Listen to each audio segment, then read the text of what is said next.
Yes, bonjour à tous, dernier cours de l'EBL, aujourd'hui le cours numéro 7, je vais essayer de le faire en 3 parties distinctes. Le premier point, c'est celui qui est nommé numéro 6 dans l'ensemble de notre cours, conserver l'unité. Je vous invite à prendre dans vos Bibles, dans les livres aux Éphésiens, au chapitre 4, on va dire ces versets en introduction. Éphésiens au chapitre 4, et nous lisons au verset 3. Il dit ceci: efforcez-vous de conserver l'unité de l'esprit par le lien de la paix. Conserver le lien de l'esprit par le lien de la paix, super important. Il y a un seul corps et un seul esprit, de même que vous avez été appelés à une seule espérance par votre vocation. Il y a un seul Seigneur, une seule foi, un seul baptême, un seul Dieu et Père de tous. Il est au-dessus de tous, agit à travers tous et habite en tous. Amen.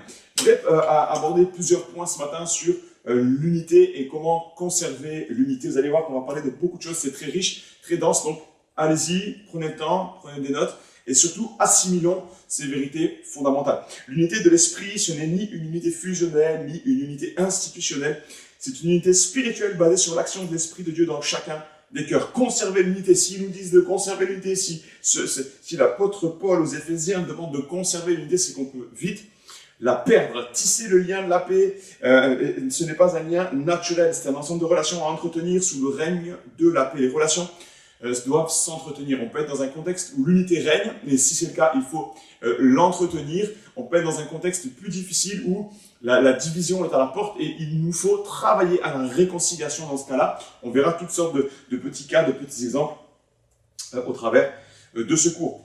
Pour être unis, il faut donner plus de valeur et d'attention à ce qui est commun qu'à ce qui nous divise. Dans l'évangile de Jean, au chapitre 17, si vous avez la parole de Dieu, on va faire quelques lectures, nous ne lirons pas tout, mais pour situer bien le contexte de la discussion, je pense que c'est bien. Jean 17, verset 11. « Désormais, je ne suis plus dans le monde, mais eux, ils sont dans le monde, tandis que je vais vers toi, Père. Père Saint, garde-les en ton nom, ce nom que tu m'as donné, afin qu'ils soient un comme nous. Lorsque j'étais avec eux, je les gardais en ton nom, j'ai protégé ceux que tu m'as donnés, et aucun d'eux ne s'est perdu, à part le fils de la perdition. Amen. » Afin qu'ils soient un comme nous. C'est une unité qui est à l'image de la reproduction de l'unité au sein de la Trinité. Père, Fils, Esprit. Parfaitement un. Il y a ici une notion divine. Dans l'unité que Dieu veut, c'est pas juste le fait de pouvoir travailler ensemble, il y a aussi une dimension surnaturelle à l'unité. Vous savez, cet amour bienveillant qu'on a les uns pour les autres dans un service, dans l'église, lorsque tu croises les uns les autres, les frères et les sœurs, cette unité, elle n'est pas là juste parce que les uns sont gentils, les autres sont compétents et ça fait une bonne osmose. Non, non, non, c'est parce qu'il y a quelque chose de plus. Il y a aussi une notion divine dans l'unité et dans le corps de Christ et a fortiori dans un service qui veut marcher de manière spirituelle. Il y a une onction, il y a une grâce particulière.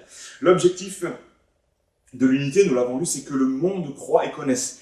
Et c'est une réalité que plus un service est uni, au plus il sera efficace, au plus on touchera de cœur. Et en particulier dans les domaines de l'accueil, dans les domaines de l'évangélisation, on pourrait imaginer une équipe d'accueil dans l'église qui est totalement divisée. Une équipe d'accueil où les gens se détestent, ils ne peuvent pas se voir. Vous comprenez comment on dit, l'aspect grotesque de cette situation? Eh bien, c'est ça qu'on veut mettre en évidence. L'amour permet de bien servir pour toucher le cœur des gens, pour l'évangélisation. Très bien, je passe avec, il y a ce bel exemple qui est donné ici. Tu prends un bâton, c'est facile de le casser en deux, mais si tu le casses en 7 petits morceaux, prends les 7 petits morceaux et essaye de les briser, c'est impossible. Voilà, c'est l'image un peu de notre fragilité en étant seul, mais de notre solidité en étant ensemble. L'unité reste la force principale de l'Église de Jésus-Christ. Pour maintenir l'unité dans laquelle le Christ nous a appelés, il faut. Alors là, c'est des impératifs, c'est très important. Il y a une liste, une superbe liste. Mais stabilote là, ça sera peut-être déjà fait dans le PDF d'ailleurs, mais restabilote, mets-le dans ta Bible, des petits post-it, ce que tu veux. Mais écoutez cette liste de choses très importantes. Priez les uns pour les autres. Et en particulier, avant de travailler, créer un climat de paix, permet la décompression des caractères et ouvre le cœur et les yeux au monde spirituel et à la raison fondamentale de ce que nous faisons. Avoir des moments fraternels. On a besoin de discuter, on a besoin d'échanger, de parler, de rire ensemble, de savoir un peu qui est l'autre, de se connaître un petit peu plus chaque fois qu'on va servir ensemble, c'est l'occasion aussi de faire connaissance. Le renoncement à soi-même, on l'a déjà évoqué dans différents cours préalablement, le renoncement à soi-même, notre intérêt personnel n'est pas prédominant dans un service. S'encourager les uns les autres, être des Barnabas, des fils d'exhortation. Est-ce que je suis capable d'aller voir quelqu'un et lui dire ça va bénir ce que tu as fait, c'était cool, bon courage, sois bon, continue, tu progresses, ça se voit, il y a quelque chose. Alors bien sûr, on n'est pas là pour mentir, mais quelle que soit la prestation, quel que soit ce qu'a fait la personne, même s'il y a eu des fausses notes dans la guitare, mais on doit être capable d'aller encourager la personne et d'aller lui dire je suis avec toi et t'inquiète pas, tu vas progresser. Ça, c'est ce que Dieu nous demande.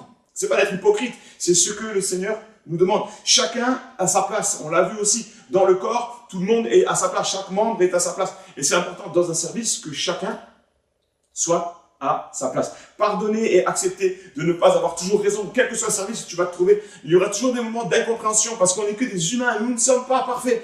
Et ces moments-là vont peut-être t'amener, toi, à être piqué dans ton orgueil, dans ton ego. Ouais, mais on m'a pas dit ci, mais on m'a pas dit, c'est moi qui devais faire ci, c'est moi qui devais faire ça. Il a fait tout n'importe comment. Oui, soit, peut-être avais-tu raison, mais même si tu as raison, ça te donne pas le droit de nourrir des mauvais sentiments. Tu dois pardonner.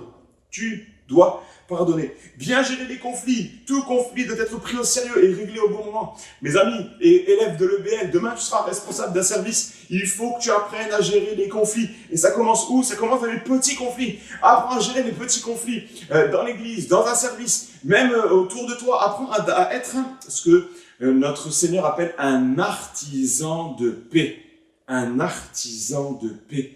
Combien ça fait du bien d'avoir des artisans de paix dans notre service. Ce sont des gens qui désamorcent des bombes par un sourire, par une attention, par une parole, juste parfois même par leur présence, par l'onction de Dieu sur leur vie, ils amènent un peu de paix avec eux. C'est ça, la dimension surnaturelle du service. Amen.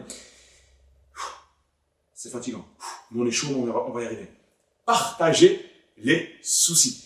Dans l'équipe, voilà, quelqu'un a un problème, on peut prier les uns pour les autres, on n'est pas obligé de déballer toute notre vie privée, mais on est appelé à prier les uns pour les autres. Et si ça ne va pas, eh bien, on est là pour ça, on est là pour s'encourager aussi en priant, fournir une liste de prières, prier les uns pour les autres dans votre service. Voilà, c'est très, très important. Ne pas conserver de mauvaises pensées dans le cœur. Poison, ok, on l'a compris, on l'a vu, on l'a revu. Ne pas penser pour les autres, les laisser s'exprimer. Il y a des gens qui ne parlent pas beaucoup, il y a des gens qui sont assez discrets, mais pour autant, ils ont le droit de prendre une part active au travail. Et ils ont certainement des choses auxquelles ils ont pensé et auxquelles toi, tu n'as pas pensé. Peut-être que toi, tu es un leader qui parle beaucoup, qui sait diriger des moments, etc., prendre la parole, mais il faut toujours prendre en considération les pensées des uns et des autres. Et c'est un équilibre comme ça. On est dans un équilibre et dans un échange. Lorsque même on a un projet à présenter à quelqu'un, on ne peut pas arriver, on est en mode leadership, tu n'arrives pas devant ton équipe en donnant un projet clé en main où tout est fait, où tout est figé, où tous les détails sont pré-pensés, sont pré-réglés. Et parce que c'est un projet qui sera ton projet. Ce ne sera pas le projet de l'équipe, ça sera ton projet. Mais le projet sera beaucoup plus performant, percutant, pertinent si c'est le projet de l'équipe. Donc partage, arrive avec un cahier, un crayon, tu peux écrire, gommer, regommer, prends ton ordinateur, fais ce que tu veux, mais tu as compris, le projet, il doit être évolutif en fonction des contributions de chacun. Yes! Se soutenir, quoi qu'il en coûte, regarder dans le même sens, garder la notion de complémentarité à l'esprit, accepter les différences, ne pas vouloir tout diriger, c'est ce que je disais tout à l'heure, et savoir se soumettre sans toujours discuter. Nous allons aborder cela dans un point tout à l'heure.